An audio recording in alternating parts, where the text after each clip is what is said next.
Okay, well, this is one of the real treasures of the Bodleian. It's a medieval manuscript containing the full text, almost, of Dante's great poem, The Divine Comedy. It came to the Bodleian in 1981 from the library of Holkham Hall, which is the seat of the Earl of Leicester. And it was owned originally in the early 18th century by the first Earl of Leicester, Thomas Coke, whose crest you can see on the beautiful 18th century binding that encloses the manuscript.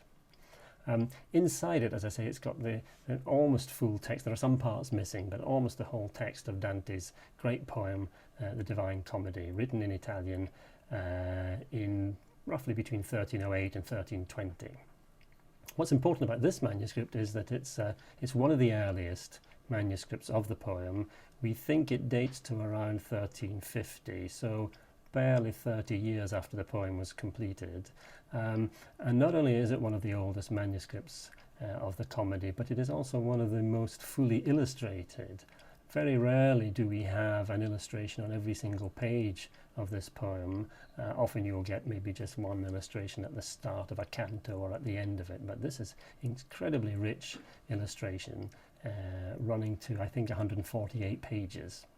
So if there's a poem of 100 canti and this is 148 illustrations, it's about 1.5 for every canto, so it's extremely lavish.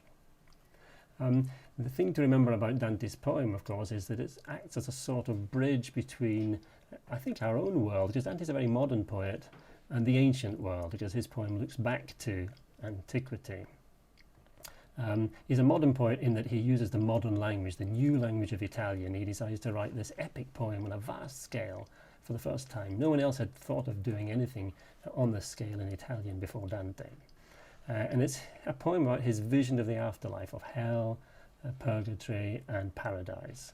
And in it he files in almost everything that he knows about his own world. It's, of course, it's extremely Christian in the way it divides the afterlife up into those three realms.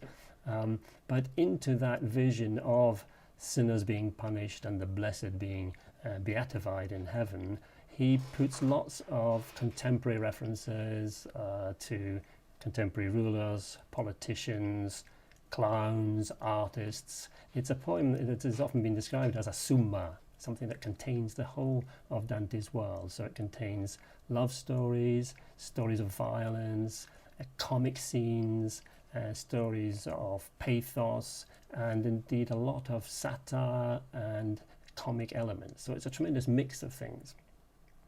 So as I say, it's part of Dante's own world. It's a kind of mirror of his times, but it looks back to the past, because Dante was, although being an experimental new poet, he looks back to the great poets of antiquity. And so he has as his guide through hell and purgatory the great epic poet of Latin, Virgil, who wrote the Aeneid. And he chooses Virgil because Virgil too did a scene in the underworld. What we've got here is a wonderful scene at the end of the Inferno, where you see a great lake of ice. The sinners at the bottom of hell are guilty of treachery, or Dante the worst sin. And in it you can see bishops and other politicians. You can see Dante pulling the hair of one of the souls. He's violent against these sinners himself. And on the right hand side you can see one man eating the head of a bishop with his mitre above it. And this is Ugolino, who tells a great story of pathos about how he was deceived, betrayed by the Archbishop Ruggieri, a story that goes straight into English at a very early stage in Chaucer's Canterbury Tales. What we have here is a crucial moment in the Purgatory section of the poem, where Dante, as you can see on the left-hand page, is coming to the door of Purgatory. An angel is inscribing 7 P's on his forehead, because P stands for peccatum, the Latin for sin. And you can just see on the right-hand part of the left page, you can just see Dante disappearing up the stairs onto the terraces of Purgatory proper. A nice little moment. In many ways, some of the illustrations are almost like cartoons. There's a great kind of movement to them. And one final thing that's worth noting on the right-hand page is you can see those reliefs, sculptures on the mountain of Purgatory. The poem is full of references to art and artists. So what we've got here is At the top, an Annunciation. In the middle, the Ark of the Covenant, an episode from the Old Testament. And at the bottom, the Emperor Trajan and a widow. So Dante here dealing with the New Testament, the Old Testament, and of course classical culture. And so what we've got in that particular miniature on the right-hand page, we've got an artist portraying Dante talking about art. It's a lovely sort of circular thing, and I think this is a tremendous tribute to Dante's poem. It is the visual nature of it and its constant references to art. Okay, what's interesting about the way the artists, there may have been more than one, divide up the colour palette for each section of the poem. The Inferno, the part dealing with hell, is full of reds and blacks. Purgatory, as we saw, had a lot of brown in it.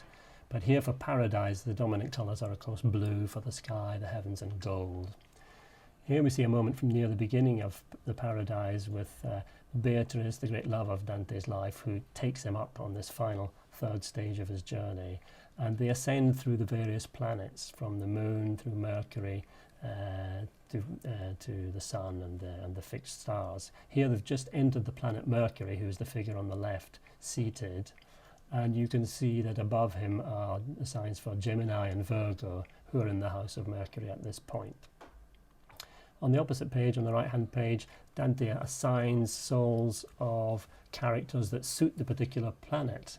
So this particular group of saints or blessed souls are those who had the mercurial qualities of being active and clever and talented in their earthly life. And one of these was the just Roman Emperor Justinian, who stands out from the crowd of blessed saints on the right-hand page.